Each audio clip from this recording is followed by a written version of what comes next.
All right, so ready to dive into some cricket. Always ready for some cricketing action. Yeah, awesome. You guys sent us a whole bunch of articles about this Pakistan-South Africa ODI series. Yeah. Looks like it finished up just yesterday, December 22nd. Mm-hmm.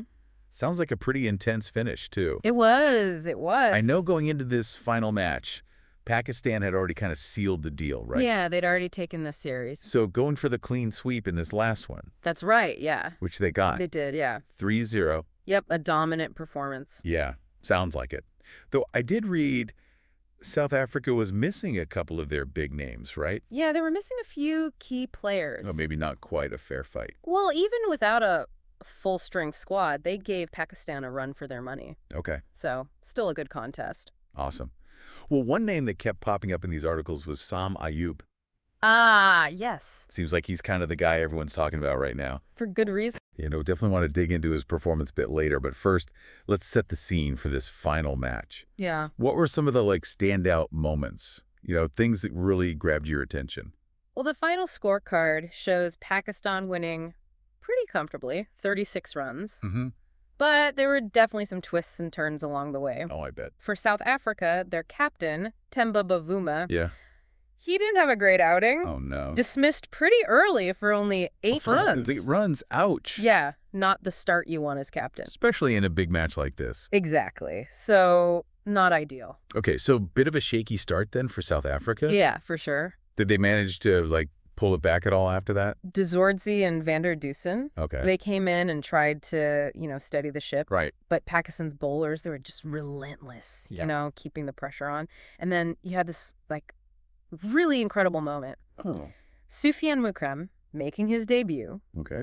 takes a wicket with his very first ball. Wow. Talk about a dream start. You don't see that every day. No, not at all. Yeah. Especially at this level. What a way to announce yourself, eh? Definitely a confidence booster for Pakistan, for sure. Though I did read South Africa put up a bit of a fight. Oh, absolutely. They didn't just roll over. Okay, good. Heinrich Klaassen, he played an absolute blinder. Really? Yeah, 71 runs off just 42 balls. Almost single-handedly brought South Africa back into it. Sounds like a real nail-biter then. Oh, yeah. For a while there, it was anyone's game. All right, let's switch gears a bit and talk about Pakistan's batting. Did they have it a bit easier? Well, their innings wasn't entirely without drama either. Ooh. A bit of a wobble at the top of the order. Okay. Abdullah Shafiq, Yeah. unfortunately, got out for a duck. Oh, no. Third match in a row, too. Oh, man, that's got to be rough. Definitely not what you want. No. And then, of course, you had the rain delay. Ah, right, yeah. I forgot about that. Always throws a wrench in things. It did. Shortened match to 47 overs per side. So, yeah, that changes the whole strategy, doesn't it? Yeah, forces both teams to reassess, yeah.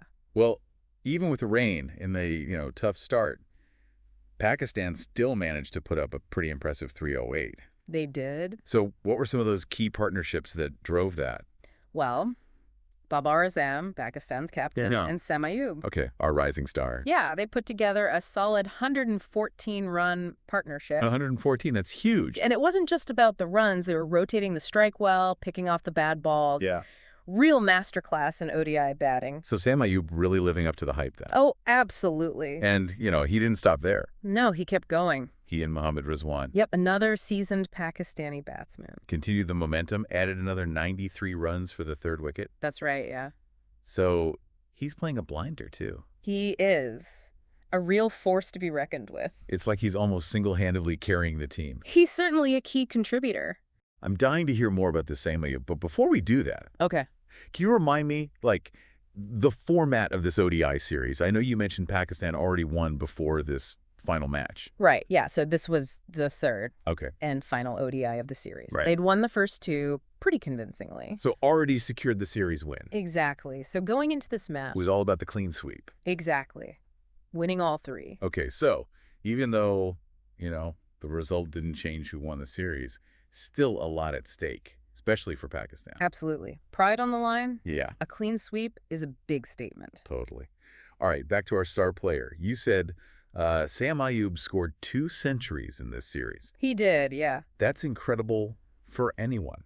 It is. Let alone someone so new to the international scene. Yeah, and to put that in perspective, this was only his 5th ODI ever. 5th. Wow. Yeah, 3 centuries in 5 innings. That's unheard of. Yeah, pretty remarkable. Okay, what do you think clicked for him in this series? Was it like just a lucky streak, or is there something more to it? I think it's a combination of things. Okay. Obviously, the talent is there. Right. But I think there's also a shift in approach. Okay.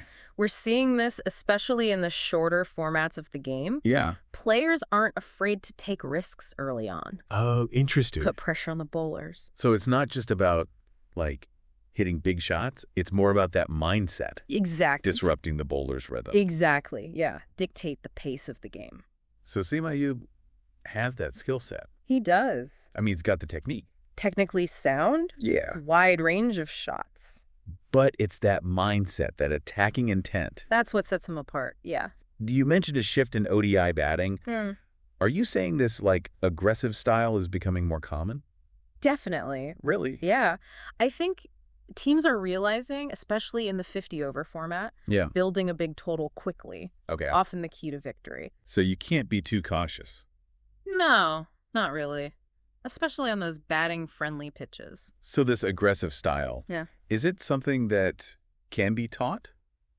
Or is it more of a, like, innate quality? It's a bit of both, I'd say. Oh, yeah. Some players naturally have that attacking instinct, Right. but others can definitely develop it. With practice. Yeah, with practice guidance. It also depends on the team's strategy Right, of course. and the match situation. Yeah, for sure.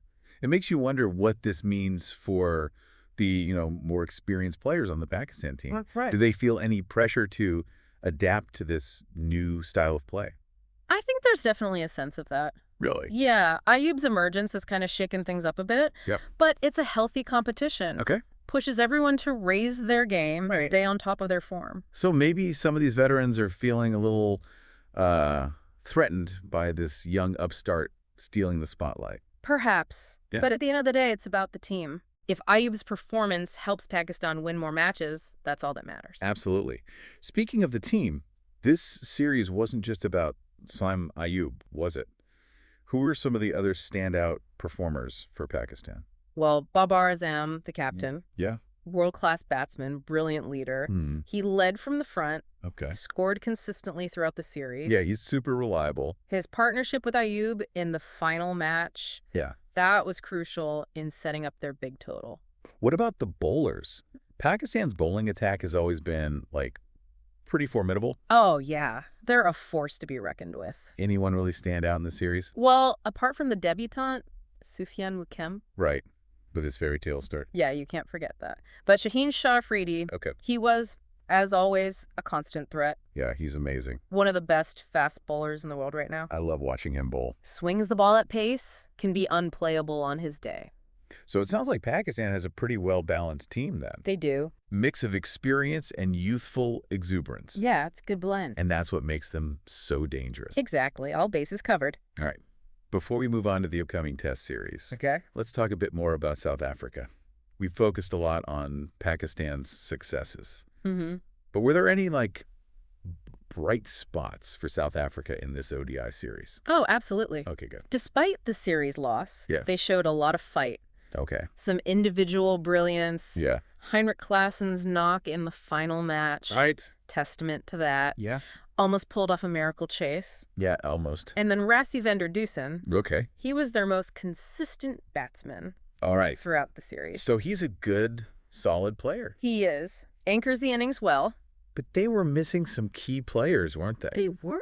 Didn't that impact their performance, do you think? Oh, for sure. It did. They were without Quinton de Kock, Right. David Miller, Okay. and Kagiso Rabada. Right. Some of their, like, mainstays. Absolutely. Integral parts of their team. Yeah. Their absence was definitely felt. Especially in the bowling, probably. Yeah, particularly the bowling. So missing those main players, Mm-hmm. going up against a really confident Pakistan side, Right. no wonder they struggled a bit. Yeah, it was always going to be an uphill battle. But you mentioned some, like, individual performances that stood out. Mm-hmm. Does that give them any hope going into the upcoming test series? I think so, yeah. They have a lot of talent, Okay. a lot of experience. Yeah. Test series is a different beast, though. Right. Longer format, played over 5 days, Right. requires a different set of skills. And a different temperament. Absolutely. Okay, so I think we've unpacked this ODI series pretty thoroughly. I think so, yeah. Now I'm really keen to delve into this upcoming test series. How different IS Test cricket from the ODI format? Ah, good question. Will we see the same, aggressive batting style from players like Saim Ayub? Maybe, maybe not. And how will South Africa adapt? Especially now with those key players back in the mix. Plenty to discuss there. All right, well, let's take a quick break and then we'll jump right into it. Sounds good. So how different IS Test cricket from ODIs? I imagine it's a bit like comparing a marathon to a sprint. Yeah, that's a good analogy. ODIs are all about, explosive power, quick runs, Right. test matches, much longer game, Yeah. played over 5 days. 5 days. Wow. So, yeah, demands a lot more endurance, Right. patience, Okay. completely different strategic approach. So thinking about those strategic differences then, do you think this aggressive batting style we saw from Saim Ayub in the ODIs, will that translate well to the test format? Or is it like a completely different ballgame? That's the million-dollar question, isn't it? Yeah. Everyone's wondering how he'll adapt. Right.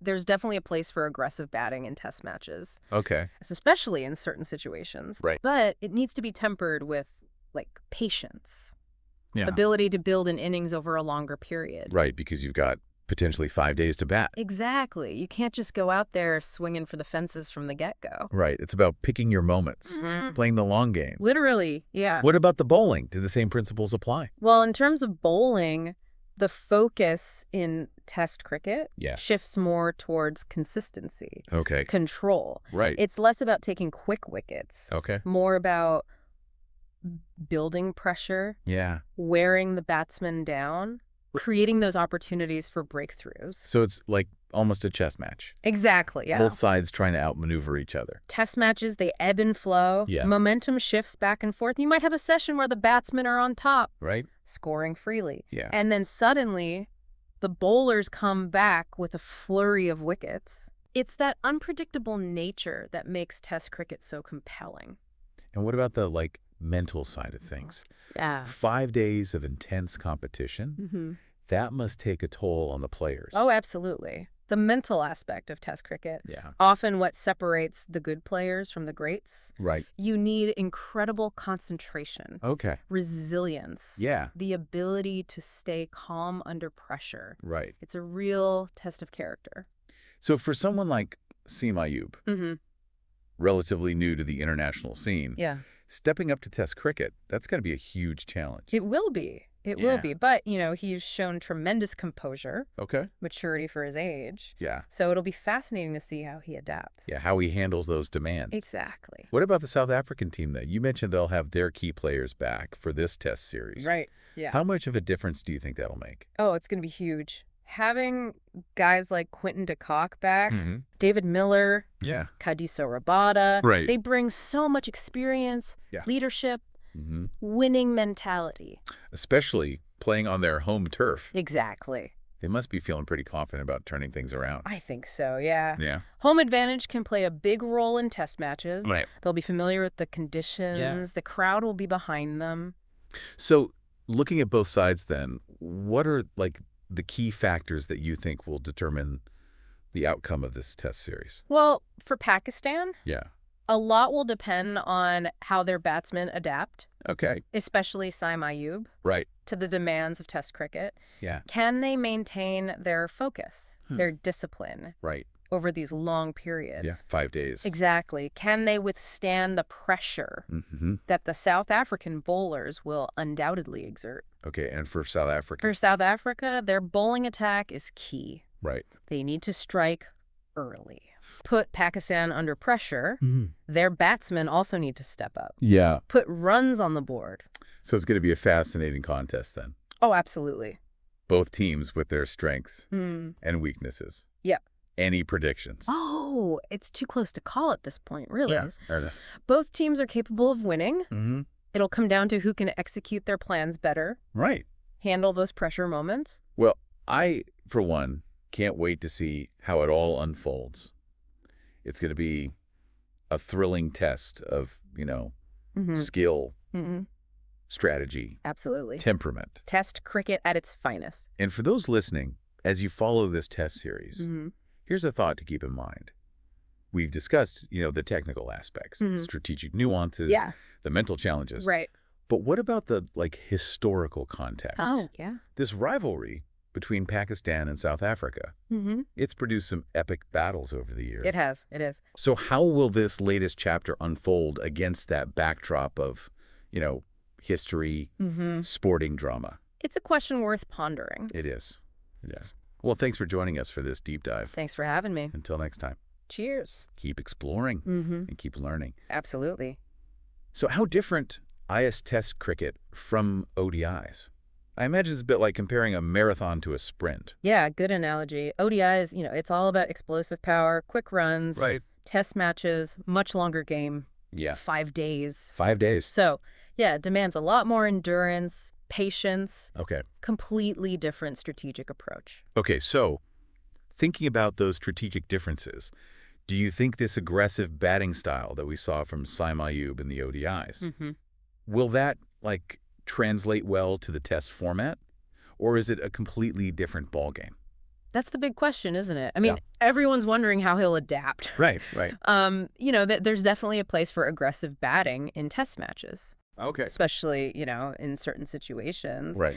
But it needs to be tempered with, patience, Yeah. The ability to build an innings over a longer period. Right, because you've got 5 days, potentially. Exactly. Yeah, you can't just go out there swinging for the fences from the get-go. No. It's about picking your moments, playing the long game, literally. Literally, yeah. What about the bowling? Do those same principles apply?